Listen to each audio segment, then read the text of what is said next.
కావేరి మీకు? ఆ వస్తుంది. తల్లేడవంగా పిల్లేడ్చినట్టు అయినా ఒకళ్ళకి వస్తుంది ఒకళ్ళకి వస్తలేదు. అంటే కోపంగాని ఈ సర్కార్కు ఏ పథకం అమలైందుల్లా? రెండేళ్ల పొద్దైంది. రైతు భరోసా ఒట్టిదే రాయి, రుణమాఫీ పక్కకు వాయి, ఇక ఆ రైతు బీమాకు పంగనామం పెట్టిరి. పంటల కొనుగోలు పక్కకే వాయే, పంట బీమాలు ఉత్త కథనే ఆయే. క్వింటాల్కి 500 బోనస్ ఇయ్యకనే పోయిరి.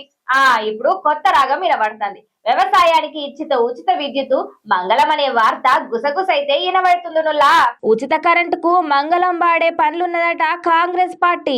ఇక జర గుసగుస అయితే వినబడుతుందిలా. కేంద్రం సూచన పేరుతోటి ఇగబెట్టేందుకు కాంగ్రెస్ వ్యూహం చూస్తుందట. ఇక సబ్సిడీ పేరుతోటి సన్నాహాలు షురూ చేసిందనే ముచ్చటైతే వినబడుతుంది. 2027 కల్లా ఉచిత కరెంట్ ఎత్తేస్తేందుకు రంగం సిద్ధం చేసింది అనే వార్తలు ఆడాడా వినబడుతున్నాయి. ఇక అనుకూల మీడియా లీక్ వార్తలతోటి రంగం సిద్ధం చేస్తున్న కాంగ్రెస్ సర్కారు అనే వార్త కూడా గట్టిగానే వినబడుతుంది. ఇక ఆనాడేమో మోటార్లకు మీటర్లను వ్యతిరేకించి 35,000 కోట్ల రుణాన్ని తిరస్కరించిండు కేసీఆర్ సారు.